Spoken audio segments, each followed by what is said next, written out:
What do you feel guilty about? Nothing. I'm not going to lie. I've asked her this question before and it still makes me laugh that your answer is so confidently nothing. Yeah, because I mean, 10 years ago, 20 years ago, I riddled with guilt about lots of things, about little things also, because I've been an overthinker my whole life.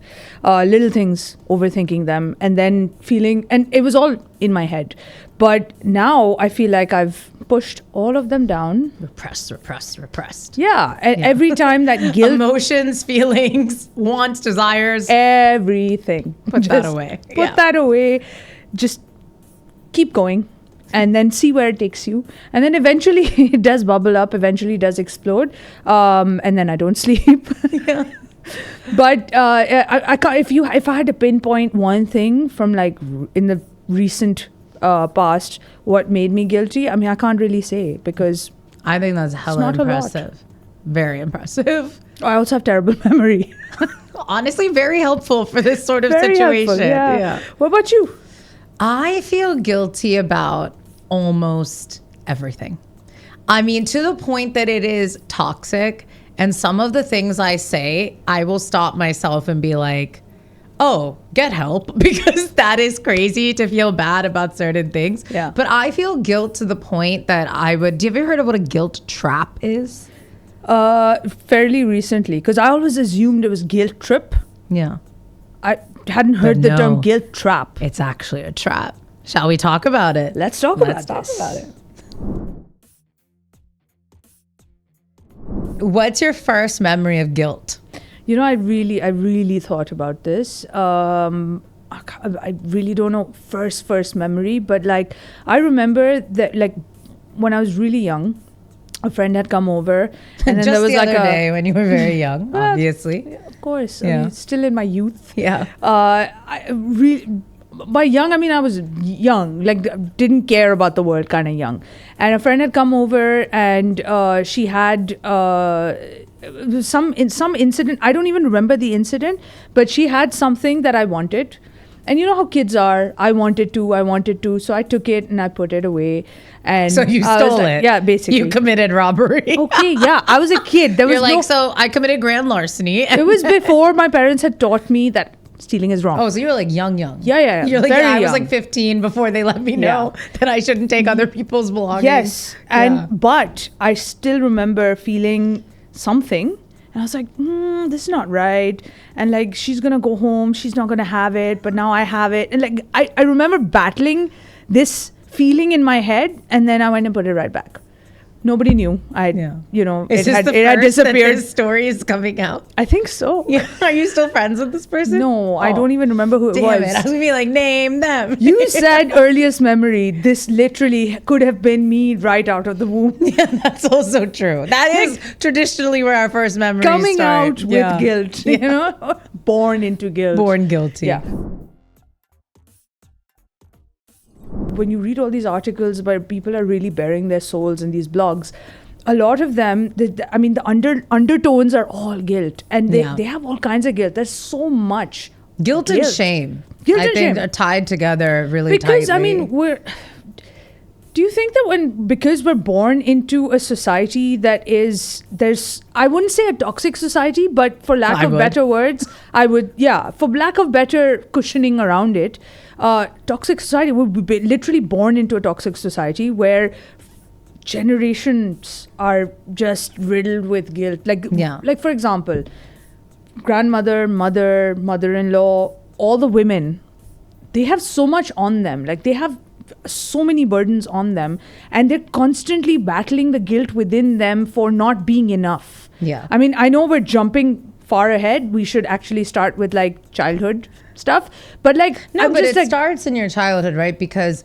I think from a very young age, it's quite apparent that the women that we look up to, whether they're the ones raising us or they're the ones raising the ones that raised us, there's a lot of like guilt of ever expressing displeasure with the way things are going, right? Like I'm sure there's a point where your mom's like, if you don't clean your room, I'm gonna beat you, and that's fine. What I'm talking about more is like your mom might have been going through a tough time, but she's not going to turn and talk to like some of the closest people in the world to her, which could include her daughters. It could include her sons. It could even include her siblings. And it could include her mother, because there's this guilt of like, I'm putting my stuff onto this person. So it's like, yes, they carry a lot of burden, but I think they also carry the guilt of I am the burden. So when I try to offload this, I'm actually creating problems for other people. But coming back to like, who started this vicious cycle of like generational guilt? Like, it's embedded in you. You know, no one's actually, there's no like book telling mums this is how you should be. Yeah, they just kind of come into it. They don't need a book. They have all of society and every woman before them, and every man who's never been a mother also. When is the first time I sincerely felt guilt where I was like, oh, I wish I hadn't done that, or I wish I hadn't said that? And am I a monster because I'm like, are you gonna kick it up a notch? Yeah, but your story of being a thief reminded me of mine. I was actually visiting Pakistan. Childhood trauma. Yeah, literally the way you're sweating. But because I can't believe I unlocked this memory in my head. I can't wait till people in your life see this. I want someone to be like, it was my doll. When I was young, we came to visit Pakistan, and it was like the first time in my life I'd experienced like going to a darzi and like someone who's gonna make your clothes, a tailor and stuff. And so he had like a box of like scrap fabric that I mean, I assume it's not being put to use. It must be, they cut it. They don't want to leave it on the floor. So they had this little box of it. And so I reached my hand in and I grabbed a bunch. And for some reason I had like this like Barbie picnic basket as my bag. I was mad young. We're talking like 5 years old. And so I stuffed it all into the bag. And then when I came home, my mom was like, what the hell is all this? And I remember like not giving a shit, or not really caring, bleep. And I was just like, what's your problem? Who wants these scraps? But that just unlocked the real memory. Ooh. First time I felt guilty. Oh God. So we were really, they're going to ban me from that. The store exists in Pakistan also.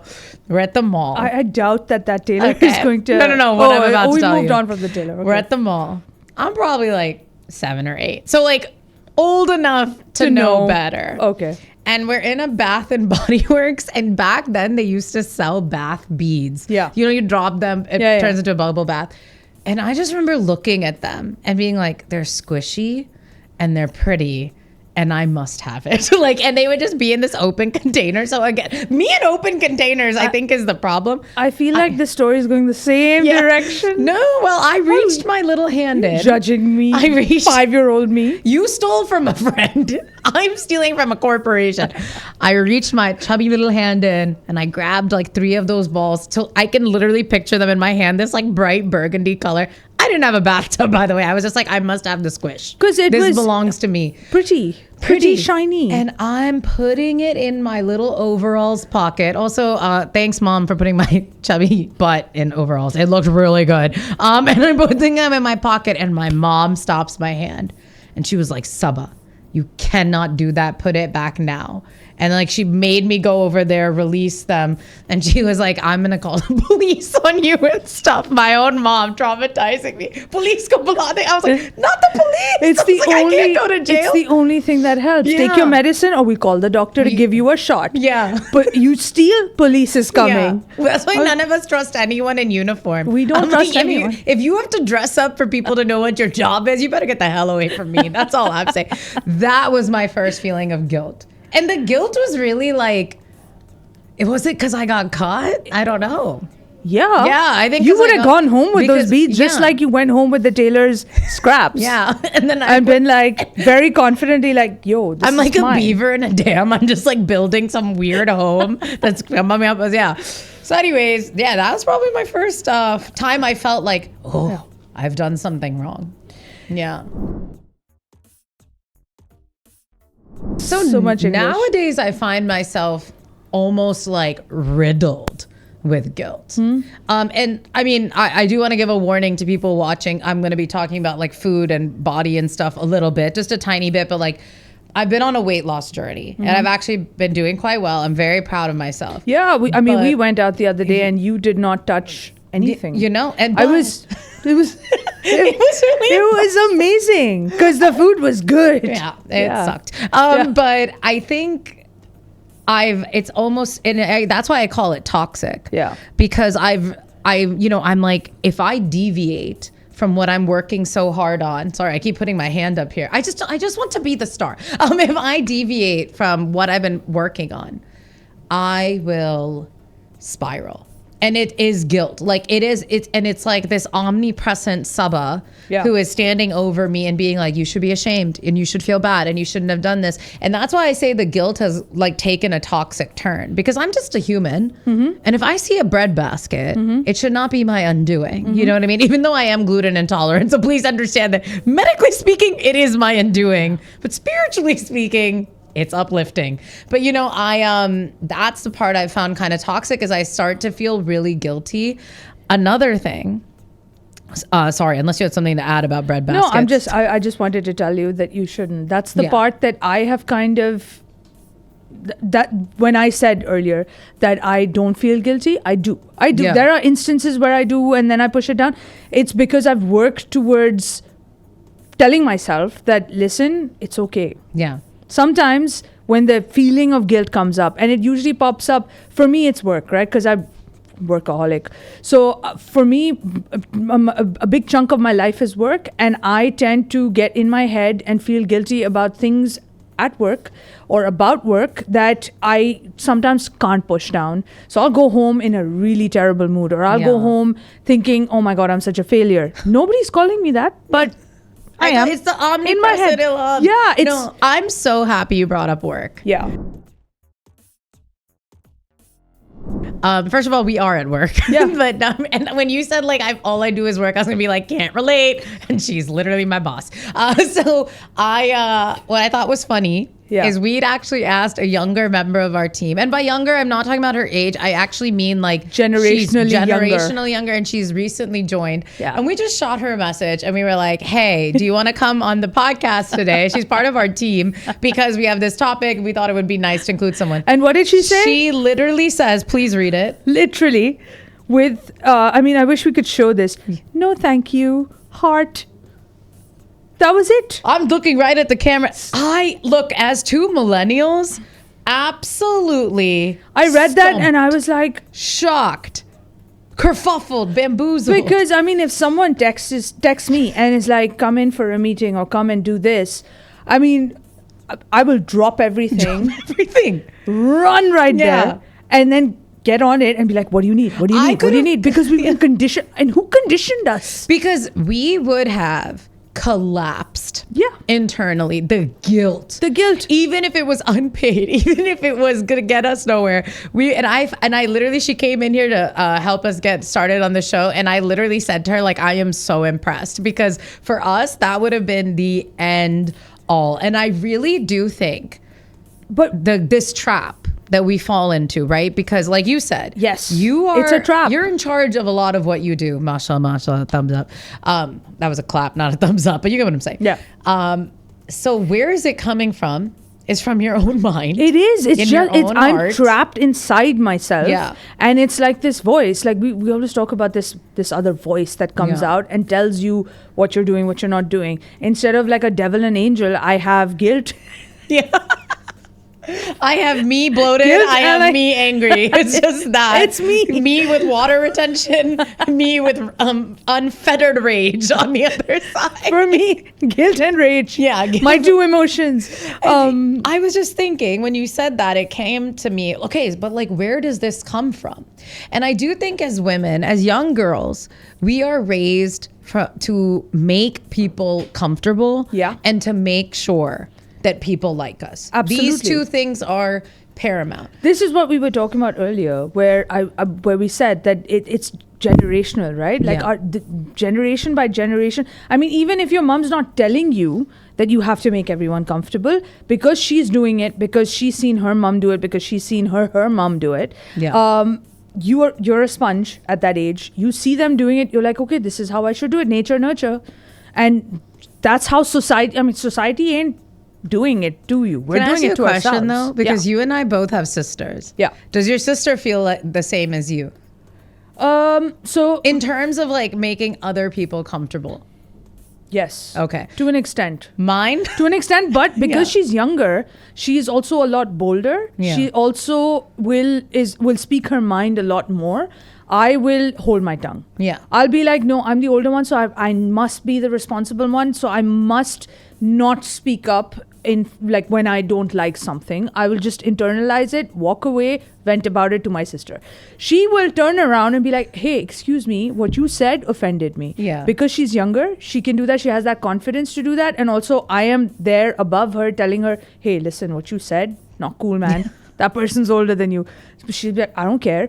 The younger generation actually has stopped caring. Yeah. Like has kind of taken ownership of their own feelings, have taken ownership of their own, like they're very self-aware. Do you think it's because they've recognized it's a trap? Yeah. And we didn't. Yeah. See, so every generation learns a little Yeah. bit from the one that came before them Because and tries I- to fix it.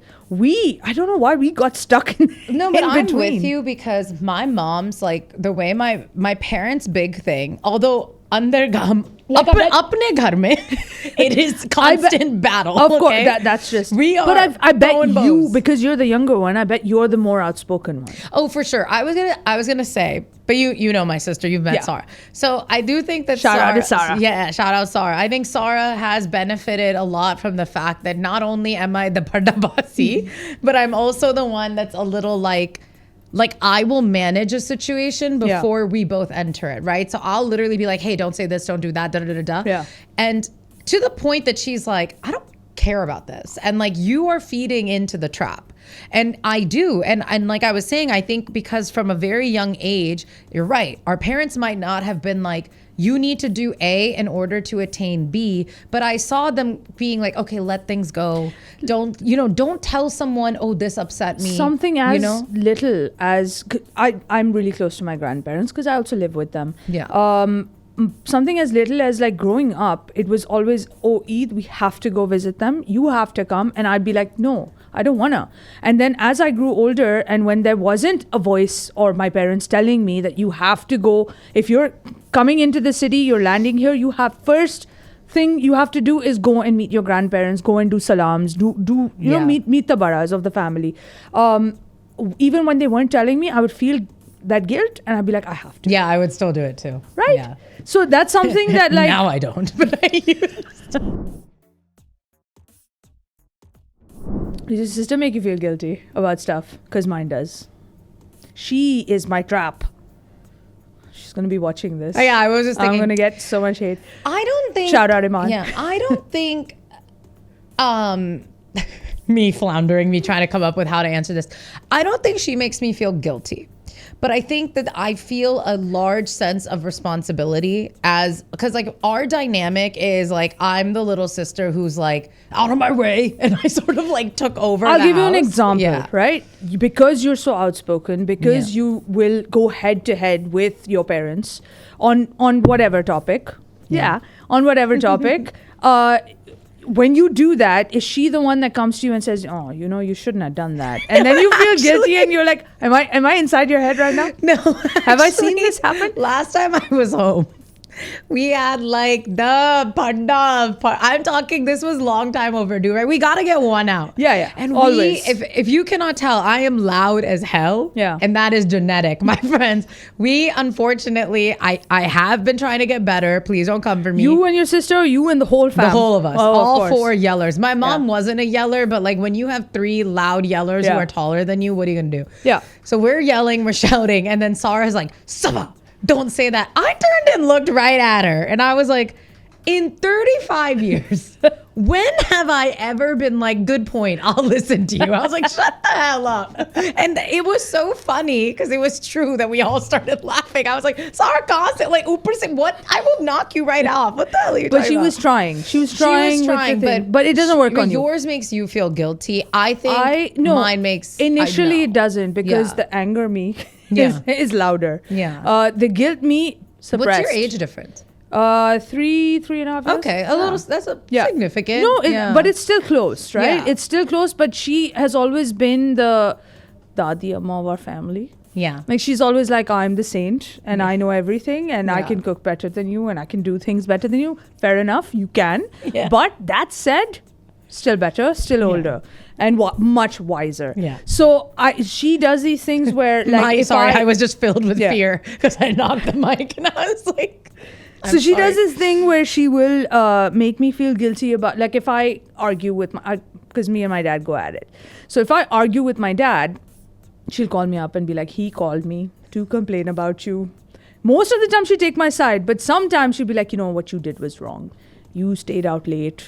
He's upset. Your mom's upset. Don't do these things. And I'm just like, who are you? Yeah. I'll hang up. And then later on, I'll be like lying in bed and I'll be like, what do you say, Baba?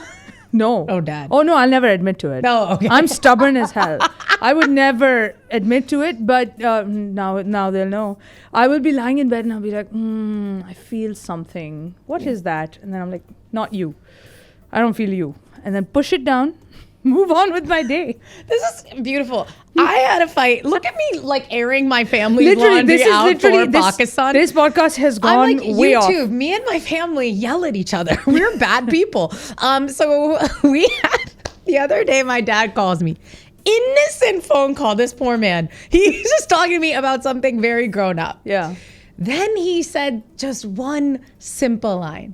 Oh yeah, then you can move home. So we are both have shared this in common that we actually don't live with our family. So we'll get into that next. And he just said it like the way any father who if you're lucky enough that your parents like you, I know they might say this. Mm-hmm. The way I took that comment, I'm saying that conversation went from me taking notes as a mentee to me being like, Abu, screaming, crying. I'm hysterical. I'm like, you don't want me to grow up. You don't want me to have my own life. I can't take it. To the point that I literally was like, hey, I need to call you back because I cannot have a productive conversation with you.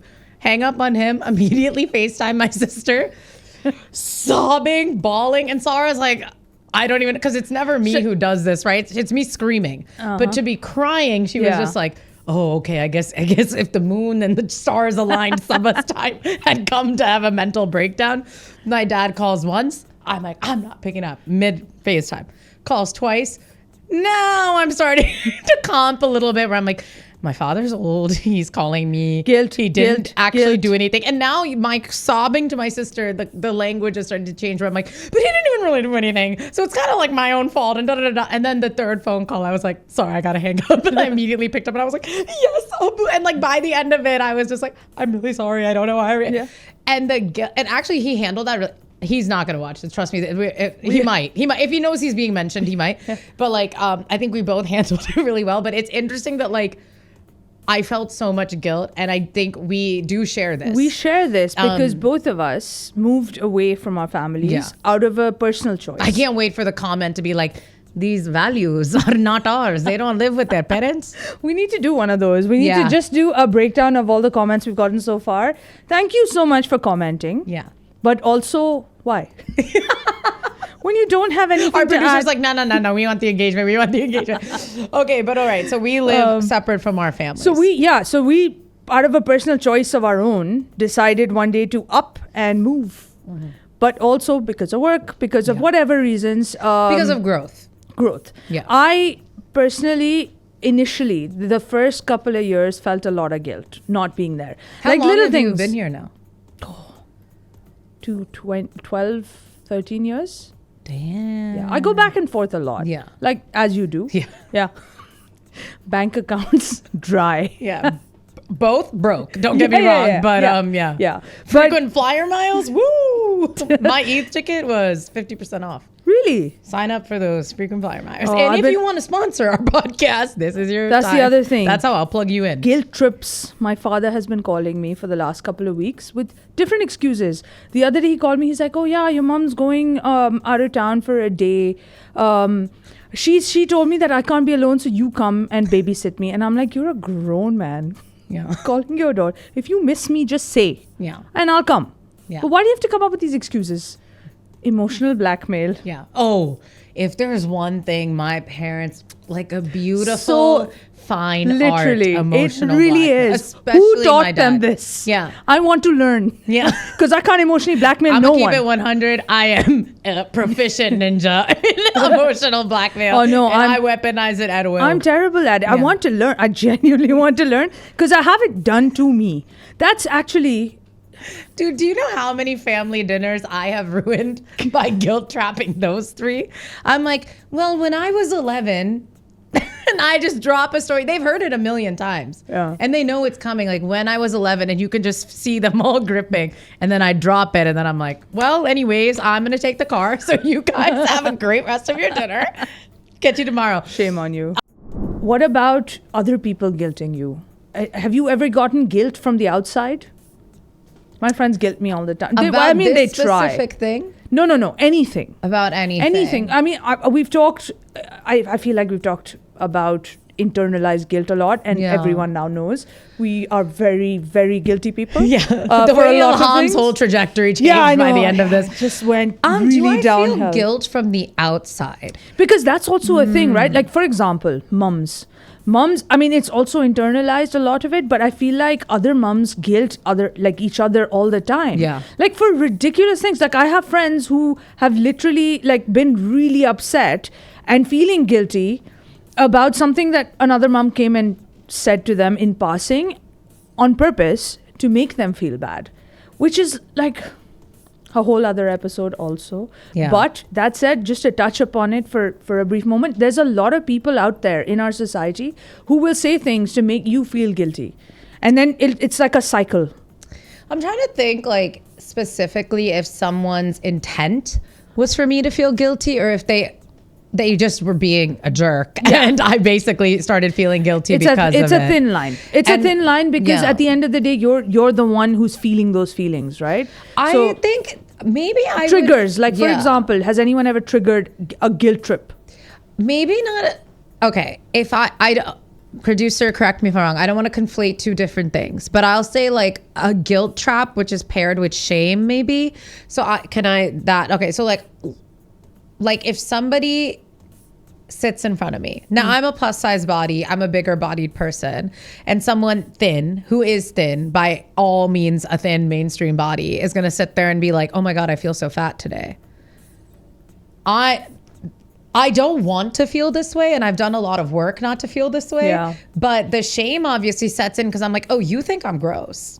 And so now I think I'm gross until I shake this feeling. And so do I think that was their intention? No. But sometimes I do think that was their intention to just be like, just so you know, I know that like I'm mainstream wise, I'm better than you. Right. And then that does lead to a trap of shame where like I'll go home and I can literally sit there and like be like, oh, I hate myself. I'm not gonna, I actually noticed this, that one of the ways I was responding to guilt about my body, the way I was talking to myself, that could be a whole other episode, but the way I was talking about myself to myself in the mirror. Also, when you live alone, by the way, there's a lot of talking to yourself. But I was like, oh, if anyone spoke to me this way, on site. If anyone spoke to my friends this way, on site. That on site means on site, I will whoop you.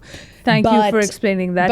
But sorry, I'm very young and hip. But like, that's the way I would talk to you. And it's all a part of that trap, right? Because that trap triggers something and then you're in that moment and you're like, I hate myself in this moment. And so I must continue to tear myself down because I shouldn't have acted in this way and I should have been better. And, honestly, it all kind of lends itself into each other, really. The shame, the guilt trap. So basically the genesis of this episode. Last week when we were shooting our pod, let's talk about this. Follow now, subscribe, comment nice things. I was talking to our producer about, she was asking me, how I was home for a while. My home is in Pindi. Yeah, because I was wondering where this topic randomly popped up but from. It's, I basically split my time, and that's not on purpose. It's that I go home and I'm like, I must stay here with my family. Feed me. Which is, I feel very lucky. Yeah, and feed me. Oh my God. Yeah. Girl. I eat well when I'm there. Yeah. Here, I'm like, oh my God, 1 packet of chips a day. Great. That's the best I can do. Anyways, point being, we were having this conversation. She asked me how my trip was. And I was like, I'm really struggling with this idea of like, I'm 35 years old, you know, single, Aries, and then I'm like, does it mean to build your own life? What does it mean to become an adult in your own right? And how does that work as Pakistanis with our culture and with our families? Yeah. Because my thing is like, I criticize our culture all the time. You know, people are like culture critics and they like write about movies. I'm a culture critic about literally our culture. Yeah. And I own that. But the one thing I do value is like, if you're lucky enough, you know, because just having the skin doesn't mean your family's going to be great. But like, if you have a good relationship or at least a functioning relationship, how do you bring that with you as an adult? And like the guilt I feel that like I'm sitting here a flight away. It's not even a drive away. You know, like it is a commitment to go and see my family. It is financial commitment. I'm missing the small moments. I'm missing the small dinners. I'm missing running errands. I'm missing like, I don't know, like holding my parents' hand as they like descend the steps. They're going to hate that I said that, but like, I mean, for me, it's like my parents will call me and be like, the Wi-Fi is not working. And I'm like, oh, if only I was there. Yeah. I could have like fixed it for them. Like, it would have been, it would have been like, easy. Like make life easy for them, right? Being stressed about something and I'm not there. Or like, and honestly, even in my happy moments here, you know, looking around and being like, I remember, and this started recently. When I first moved to Karachi, I would enter my apartment after a long time away and I'd be like, yes, this is why I moved here, because the couch is the color I picked and I can do what I want and I'm wearing shorts and nobody can stop me. Yeah.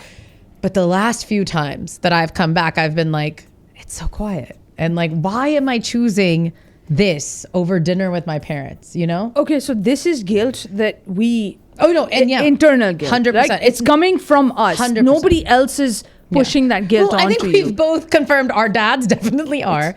But but emotional blackmail, guilting, guilt trips. But guilt like traps, my sister, for example, this is us trapping ourselves in this guilt box. Literally. Because you've really bared your soul here and gave us a very intense this thing. I'll tell you, I wrote this down because I was listening to a podcast the other day and the people in the podcast were chatting and one of them had met Oprah recently and was, don't make faces. Anyways, but what Oprah decolonize said, your mind. So what Oprah said to that person, I heard it and then I went back and I heard it again and I was like, hey, that was pretty good. So I wrote it down. So I thought, you know, we'd discuss it. She said, you need to be spiritually ripped, like gym ripped. Make yourself so spiritually strong, build up that spiritual muscle so that not even a question of what you can cope with or withstand. You're so strong in the knowledge of yourself, of what you stand for. Make yourself spiritually, I mean, I've ruined the quote. You know, I feel bad. But you get what I mean, right? I feel bad because you seem really impressed by this, whereas I'm sitting here and thinking, I don't care what that billionaire says. Of course she's spiritually strong. I could have started this by saying, I'm saying this. Yeah, I could have totally Honestly, stolen the quote. Really I butchered it too. But like the concept of it, where I have for the last, like I said, I used to be an overthinker. I used to overthink everything. I used to feel guilty about everything. Over the years, the only reason I stopped feeling guilty was because I started putting all this armor up. That armor could be a spiritual armor. That armor could be a self-awareness armor. It could be a self-realization armor that I am good for what I am. Like, I'm good enough right now. And there, of course, guilt creeps in different ways in our lives. But being self-aware and knowing that what I am right now, I'm doing the best I can. And it's okay. Beautiful. That's important too, right? Yeah. So putting those, I mean, it's still armor that like it's... No, but I think that's... if I keep saying it more and more to myself, at some point I'll believe it. Yeah. Self-fulfilling prophecy. I think, so like, what I was talking about, okay, how, like, because the most prominent guilt in my life right now, which is self-made, like really my parents aren't doing this to me, my sister's not doing this to me, but it's this idea of like building your own life. And what does that mean with the time it takes away from your family, like I said, right? So like but I obviously cannot sit and spiral every damn day because every day when I go home, or let's keep it 100, I stay home. I never left and it's been days. I can't just sit in that. And so the way I've been finding ways to really cope, honestly, the number one thing I think is like, all of us are doing life for the first time. Yeah. Really. And at the end of the day, I don't like these binaries.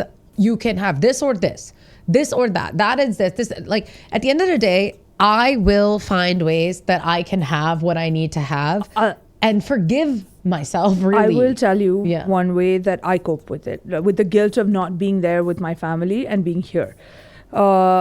I also thought that I got the best of both worlds, right? Like, I'm here and I'm there. I can go back and forth whenever I want. I'm earning on my own, so I can actually afford to go back and forth whenever I want. And I get the best of whenever I go there. I have the best life because I'm treated like a queen. When I come back here, semi-queen. I've been here too long. Yeah. Lost my worth. Definitely need to move part again. of the furniture at this point. Need to move again. But like I'm treated the best in both places, so I'm actually getting the best of both worlds. And that's how I keep training myself to say that, don't feel guilty. It's a great thing. And more than anything, I think our parents are really proud of us to actually go out and do something. I'm speaking on behalf of them. But I heard that my parents think I'm the best thing that's ever happened to the earth. Yeah. But I like that. And I do think that the real thing with guilt is just acknowledging that it's your own brain. It's really your own brain. And like, you can't, and honestly, nothing in this world is that important that you have to spiral over it. When my friends try to guilt me into doing things or coming out, that bumper sticker that when the plan gets canceled, you're so happy? That's me. Girl, who are you talking to? Guess what? I made the plan. You're all at the restaurant. I'm at home. I don't give. Yeah. I will never you fall for peer guilty? pressure. I have zero peer pressure. So that's the only kind of guilt I will feel, where initially I'll be like, no, I don't feel any guilt for not going. I mean, and then later on I'll be like, oh, I feel so bad I didn't go. I've missed amazing nights, and people have been like, I bet you missed it. And I'm like, I really didn't. I'm like, I felt really good. I was like, guess what I did last night? I watched season 1 of Fallout, and I had a great time. Do you ever do that thing where a friend, like a faraway friend, not like a close friend, a friend will get in touch with you? Stop it, I'm not talking about you. A friend will get in touch with you and they'll keep trying to make a plan, and you postpone. And by like the 5th time, stop it. By the 5th time, I have not done this to you. Yeah. By the 5th time, you feel so guilty. You're like, oh, I've postponed like 5 times. Okay, I have to do this. And then you go just for the sake of like, not looking like such a bad person. Done that? Okay, I'm going to say this. I have in the past, but since I moved to Karachi, actually, one of my friends told me this because I was feeling guilt about not doing more. Mm-hmm. I said, I live on my own. Party to karni chahiye. Like, my parents are in here. Jo karna hai karna hai. Woo! Yeah. And I wasn't doing anything. Yeah. And one of my friends said to me, you feel guilt because you're not like socializing and doing all these things. And she goes, but how many more moments in your life will you have where the only person you owe anything to is yourself? Yeah. So you pay for this apartment. It's not free. You paid for that couch. You paid for that TV. Storm Fiber is eating your patience. I hope they're not our advertisers. But if they are, get Storm Fiber. Why not enjoy it? Yeah. And I'm telling you, from that moment, I have canceled on people a billion times. And I will straight up just be like, girl, I'm going to keep it 100 with you. We are probably never gonna hang out until like the stars align, because I've learned not to feel guilty about that. Weirdly enough, that's the one thing I'm just like, how did you learn? Just as a pro tip to like, as a pro tip to everyone else, I'll say this. Look, if you are actively seeking to build community like I was in Karachi, it's not your best tactic. Let me tell you, it's definitely not. You have to push through the social anxiety, this and that. However, you have one life to live, and your peace should be at the utmost top. And also, you have a finite, that means an ending, right? Finite. Infinite is for, okay. Yeah. Dawn English. You have a finite amount of time. Yeah. Now, if Thursday night comes around and you call me, there's probably a 90% chance that I would say yes. And I would be like, I want to come hang out with you. And you would. And I would, because I know it's going to be a good time. Yeah. And if nothing else, we're going to rage are going to have a good time together. If it's a new person, I don't have a guarantee I'm going to have a good time. I'm not going to go. Like, I'm going to keep it 100. Like, fair enough. The plans with new people require, so when you asked me what's my advice for people, and I think it's a good place to end on. Yeah. your time is finite. And so you got to spend your time. And that also means spending your time in a trap of guilt that is your own making. I'd say learn from the next generation coming up. Learn from them. They put learn to themselves say, first. no, thank you. No, thank you. Heart. Even to your guilt. Yeah. No, thank you. Heart. That's a good place to end. Yeah. Nice.